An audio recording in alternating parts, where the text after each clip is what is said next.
Bonjour, Cybèle Olivier, comment ça va? Allô, ben ça va bien. J'ai passé une belle fin de semaine. Toi? Bon, oui, Pris merci. du soleil? Moi aussi, je suis partie. Oui, comment tu t'as remarqué? J'ai pas remarqué. En fait, je m'en doutais parce qu'il y a eu du soleil tellement toute la fin de semaine que je me suis dit, toi aussi, t'as dû en profiter. Ben, c'est-à-dire, T'as un guess. je suis partie en retraite d'écriture parce que je suis en train d'écrire mon 6e livre et je fais comme je fais à chaque fois que j'ai des projets où il faut que je me concentre. Je vais dans une abbaye, l'abbaye Sainte-Marie des Deux-Montagnes à Sainte-Marthe-sur-le-Lac. On salue toutes les sœurs cloîtrées.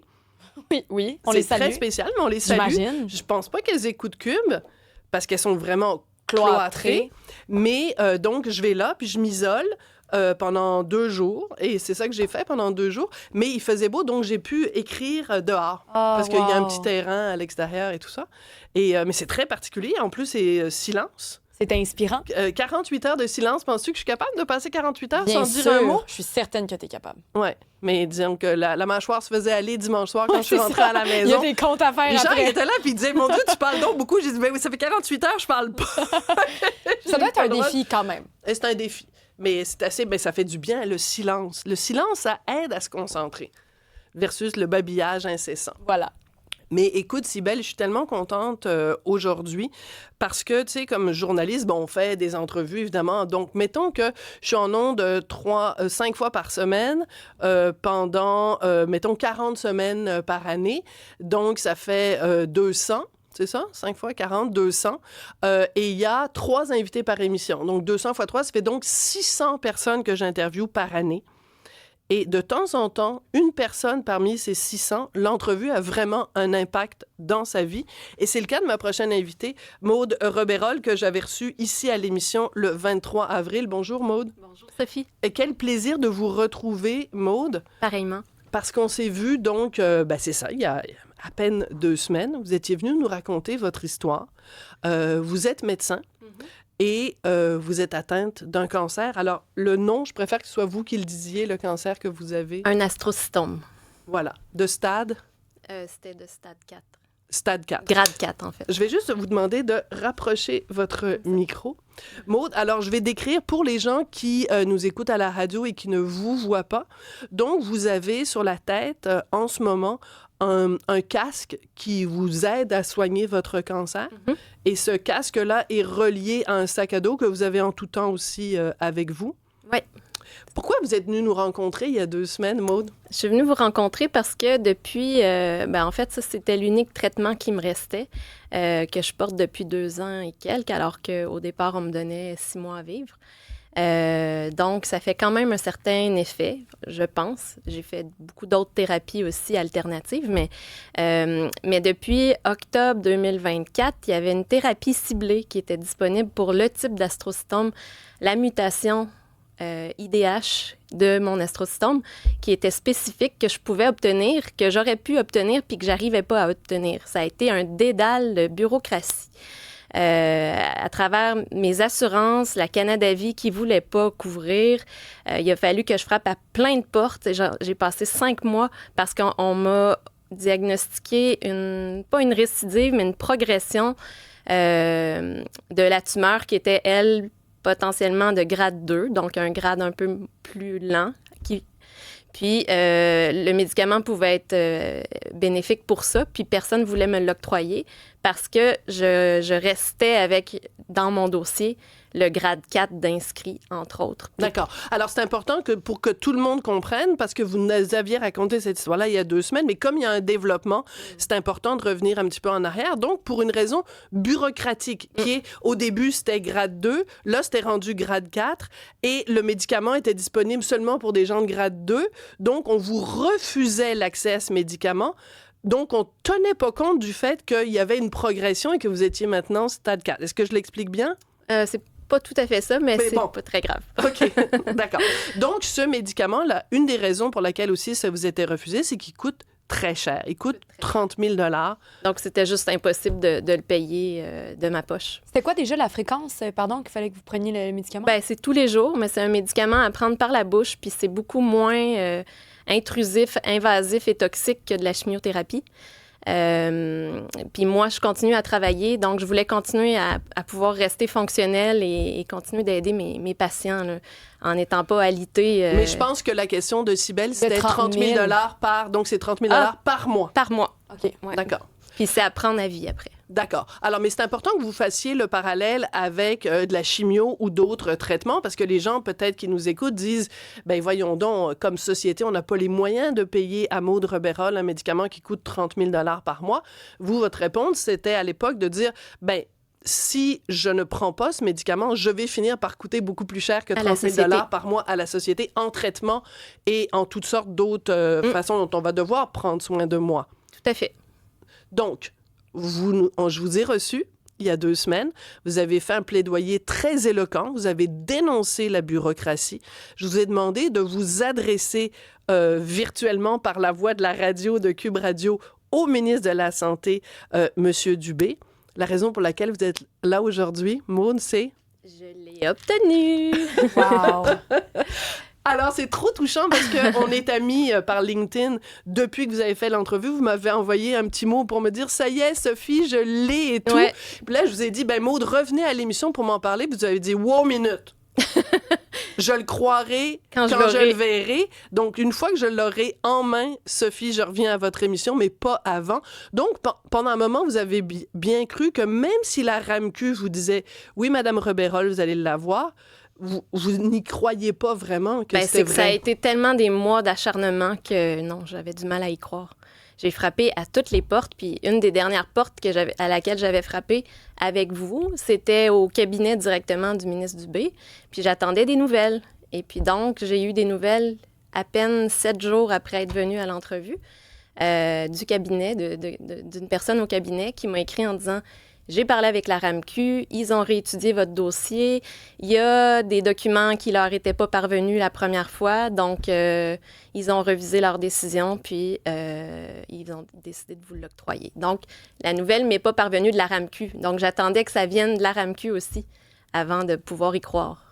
Mais c'est quand même incroyable parce que oui, c'est vrai, le médicament, il coûte cher. Puis c'est drôle parce que vous vous promenez avec ce petit flacon de Varanigo. C'est des petites gélules là, de 40 mg chacune. Puis on a l'impression que c'est une cargaison précieuse parce que juste cette bouteille-là, ça vaut 30 000 $. Mais pour vous, c'est la différence, excusez-moi de vous le dire comme ça, Maud, mais c'est la différence entre la vie et la mort. Ben ouais, l'espérance de vie en tout cas. Avec ce médicament, parce que là, vous nous avez dit au début, votre espérance de vie était de 6 mois. Vous avez tenu quand même 2 ans. 2 ans et demi. 2 ans et demi. Avec ça, vous espérez augmenter votre espérance de vie de combien? C'est dur à dire, mais le médicament est censé doubler l'espérance de vie. La vie active, ouais. Décrivez-moi comment ça s'est passé, parce que la dernière fois que vous êtes venu... Moi, je vais vivre jusqu'à 87 ans. Ah, j'adore ça! Maud, rappelez-nous, vous avez quel âge maintenant? 43. 43, quand vous avez eu votre diagnostic, vous aviez 41 ans, et c'était vraiment très particulier, la façon dont vous nous l'avez raconté. Vous commenciez un nouvel emploi comme médecin généraliste dans les Laurentides. Dans la Naudière, oui. Dans la Naudière, pardon, et votre première journée au travail, vous êtes effondré. Et c'est là que vous avez su, après des tests, que vous aviez un cancer. Exactement. J'ai fait une crise de convulsion dans ma voiture à l'arrêt, heureusement. Et on m'a transférée à l'hôpital directement. C'était mon premier jour de travail dans cette nouvelle équipe. Moi, ce qui m'a touchée depuis le début, parce que vous m'aviez écrit directement à mon adresse à Québécois, puis vous m'avez dit « Je vais vous raconter mon histoire ». Et ça faisait 9 pages. Votre histoire. Et je l'ai lu au complet, votre histoire. Et ce qui m'a beaucoup touchée dans votre histoire, Maude, et la raison pour laquelle j'avais donc décidé de vous recevoir à la radio, c'est que je sentais que votre préoccupation, c'était bien sûr pour vous. Bien sûr, vous voulez vivre et vous voulez vivre le plus longtemps possible. Mais toujours, il y avait cette deuxième préoccupation qui est aussi importante que la première, qui est de dire, mais moi, je suis médecin. Mon rôle dans la vie, c'est de soigner des gens. Si je suis pas bien, je peux pas soigner des gens. C'est cette préoccupation altruiste qui vous anime. Tout à fait. Ben, c'est ce que je voulais. Je voulais ne pas... Mais là, il fallait s'occuper de ce qui se passait, la progression qu'il y avait dans ma tête. Mais ma préoccupation première, c'était de dire, ben, je veux pas laisser tomber les patients que je vois puis mon équipe actuellement. Puis si je recommence de la chimio, je sais ce que ça m'a fait. J'en ai fait une première fois. Puis bien que ce soit pas la pire, c'est dur de fonctionner. C'est de la fatigue, c'est des nausées. Donc, je pense que j'aurais pas été capable de prendre soin d'autres êtres humains si j'avais dû retomber sur la chimiothérapie au lieu de cette thérapie ciblée-là, qui est beaucoup plus spécifique pour mon type de cancer. Alors donc, on ne dira pas que c'est un médicament miracle, bien sûr, mais vous avez commencé à le prendre hier. Ça prend combien de temps avant qu'on puisse ressentir les effets de ce médicament qui est très, très, très ciblé, là, exactement pour le type de cancer que vous avez? S'il y a des effets bénéfiques qui peuvent aller jusqu'à une régression de la tumeur, ça peut aller jusque-là. Wow! Ouais, ils ont vu ça dans l'étude Indigo, en fait. Je crois qu'au bout de 3 mois, déjà, on pourrait voir 3 à 6 mois. Là. Je passe des IRM, des imageries par résonance magnétique aux 3 mois. Donc, peut-être que d'ici 3 mois, on pourrait déjà voir une différence. Alors, je m'engage à quelque chose. Là, on est au mois de mai, donc ça fait juin, juillet, août. On recommence à Cube Radio au mois d'août. Donc, votre prochain IRM, j'aimerais que vous me donniez des nouvelles et que les auditeurs et les auditrices de Cube puissent suivre tout ça.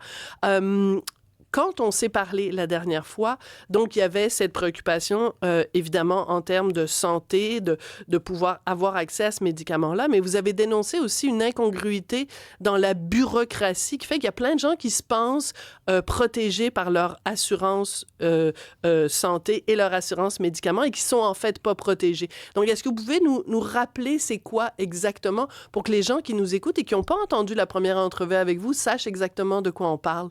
Bien sûr. Donc, ce que j'avais découvert, c'est que moi, croyant être couverte par la Canada-Vie, le plan du régime de la fonction publique, ils ont leur propre liste de médicaments remboursés. Donc, ce médicament n'était pas sur leur liste et ils réévaluent la liste tous les 6 à 9 mois. Mais potentiellement, on ne sait pas là, à quelle fréquence? Pas quelle fréquence, mais de façon fulgurante, à quel point le cancer peut revenir. Oui. Donc, ce que nous, on leur disait, c'est j'ai peut-être pas 6 à 9 mois c'est ça. Eux vous disaient, en ce moment, le médicament n'est pas couvert. Donc, rappelez-nous dans 6 mois. Ouais. Mais dans 6 mois, vous auriez peut-être pas été là. Vous savez pas la fulgurance du cancer. Exactement. Donc, on a fait des démarches auprès de la RAMQ et là, on a découvert qu'il y avait un bureau qui s'occupait des employés de la fonction publique lésés par leur plan d'assurance et qui nous permettait d'obtenir donc soit une couverture par la RAMQ ou une couverture par un autre plan d'assurance au Québec si on y était éligible, privé. Moi, j'avais pas accès à un autre, donc j'ai été d'emblée mise sur la RAMQ. Puis, et c'est ça qui grâce fait à la RAMQ, comme patiente d'exception, là, j'ai pu obtenir... Alors, c'est pour ça que c'était important de revenir là-dessus, Maude, c'est qu'il y a sûrement des gens qui nous écoutent en ce moment qui sont des employés fédéraux ouais. Et qui pensent qu'ils sont couverts par, justement, la fameuse Canada-Vie. D'ailleurs, vous avez eu des nouvelles de Canada-Vie, le bureau des plaintes, ils vous ont contacté. Qu'est-ce qu'ils vous ont dit? Ils m'ont dit que justement, leur réévaluation, alors qu'ils étaient incapables de nous dire à quand ça allait aller, là, ils nous ont dit que leur réévaluation allait aller probablement fin mai, début juin. Fin mai, début juin. Entre-temps, la RAMQ a été beaucoup plus rapide. Donc, comme quoi, si vous êtes assuré avec la Canada-Vie, il faut vraiment faire attention parce qu'il y a certains médicaments qui sont couverts par la RAMQ qui ne sont pas couverts par Canada-Vie et ça touche énormément de gens. Il y a énormément de gens au Québec qui sont couverts qui sont des employés fédéraux et c'est ce que vous étiez jusqu'à tout récemment, donc une employée fédérale.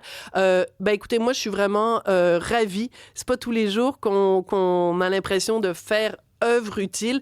Dans ce cas-ci, je pense vraiment que ça, en tout cas en partie, fait bouger les choses. Et évidemment, ce qui a fait bouger les choses, c'est votre ténacité, votre résilience, votre persévérance, l'appui de vos proches aussi qui vous ont aidé à travers tout ça, à travers les démarches. Mais c'est encore un autre cas où la bureaucratie, au lieu de faciliter la vie des gens, ce qui devrait être son rôle premier, la complique. Tout à fait.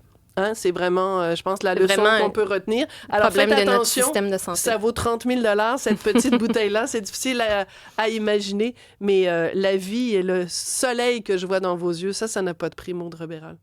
Merci beaucoup, Sophie Durocher. Est-ce que je peux faire un remerciement? Oui, bien Je sûr, voudrais allez-y. remercier toutes les filles de la pharmacie La Rivière-Mascotte, entre autres, qui m'ont donné vraiment un gros coup de main dans mes recherches. Ah oui! Ouais. Puis oui, je les remercie infiniment aussi.